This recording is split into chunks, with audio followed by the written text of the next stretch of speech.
Jinghao, the executive's secret complete story. The glass towers of Pinnacle Corporation stretched into the midnight sky, their windows glowing like golden squares against the darkness. Marcus Williams pushed his cleaning cart through the marble lobby, his footsteps echoing softly in the empty space. The 42-year-old man moved with quiet purpose, checking his watch as he entered the elevator. Floor 35. The executive level. He had been doing this routine for 3 months now, arriving at 11 p.m. sharp, working until dawn. His uniform was pressed, his tools organized, and his work ethic unmatched. Marcus took pride in every surface he cleaned, every corner he perfected. The janitor's badge hung around his neck, but his eyes held the intelligence of someone who understood far more than his current role suggested. Tonight would be different.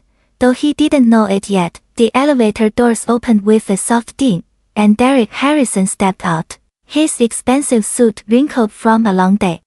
The regional manager's eyes immediately locked onto Marcus, and his face twisted with disgust. "What are you doing here so late?" Derek's voice carried a sharp edge. "Don't you people have homes to go to?" Marcus continued polishing the conference table, his movements steady and professional. "Good evening, sir. I'm completing my scheduled cleaning duties." "Scheduled?" Derek laughed harshly. "Listen, Bob, I don't care what schedule you think you have. This floor is for important people, not for your kind to be wandering around unsupervised." 2 night security guards, Tom and Ray, emerged from the break room, drawn by the raised voices. A few late working accountants peeked out from their cubicles, sensing trouble brewing. "Sir, I had proper authorization to be here," Marcus replied calmly, reaching for his work order. His voice remained respectful despite the venom in Derek's words. "Authorization?" Derek snatched the paper from Marcus's hands, tearing it deliberately. "I don't see any authorization. All I see is some uppity cleaner who doesn't know his place." Derek stepped closer, invading Marcus's personal space. His voice grew louder, more threatening. "Maybe I need to call the real security, not these rent-a-cops. Get you arrested for trespassing." The tension in the air became electric. More employees gathered, including Sarah from accounting and Mike from IT. Their faces showed a mixture of shock and discomfort at Derek's behavior. "Mr. Harrison," Tom, the senior security guard, stepped forward nervously.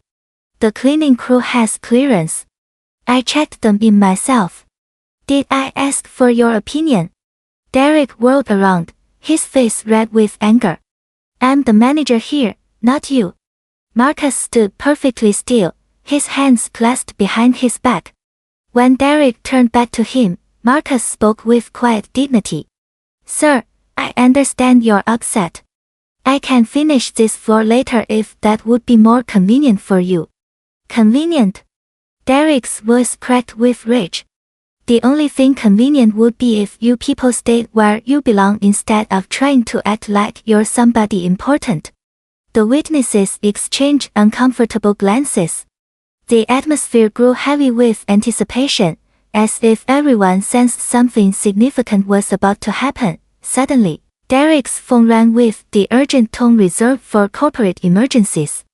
His face went pale as he looked at the caller ID. "Mr. Chen." Derek answered, his voice immediately shifting to a nervous, respectful tone. The CEO's voice was loud enough for everyone to hear through the speaker. "Derek, I'm 5 minutes out. Emergency board meeting.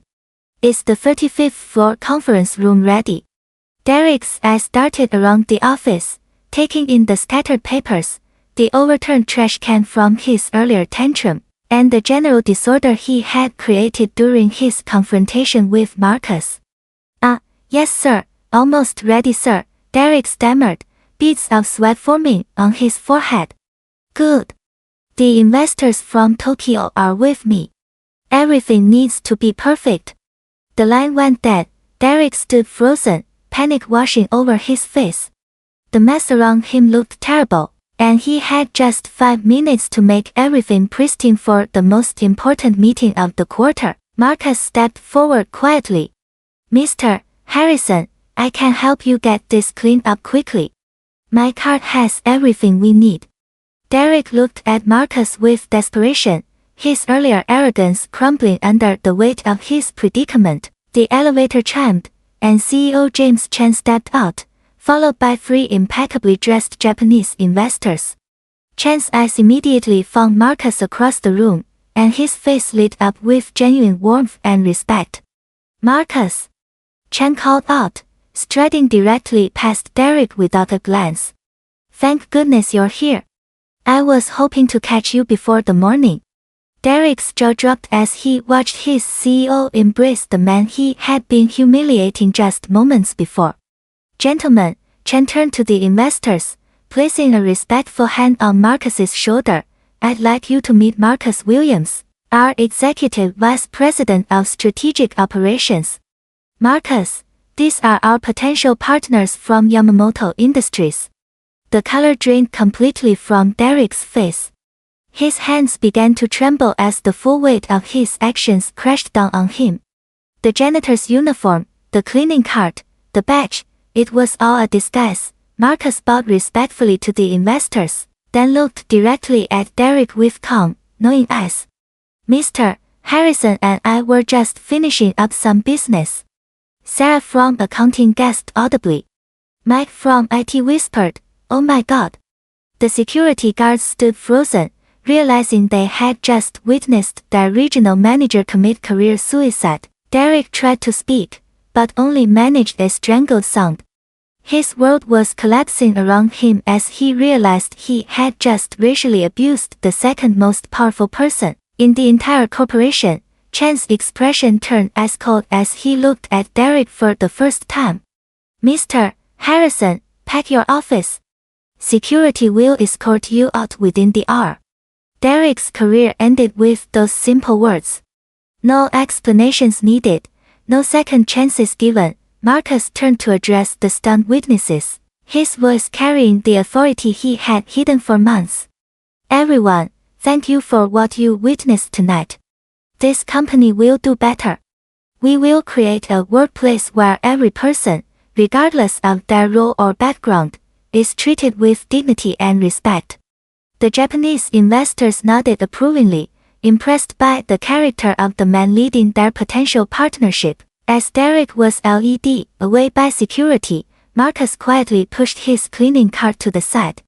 His undercover investigation was complete.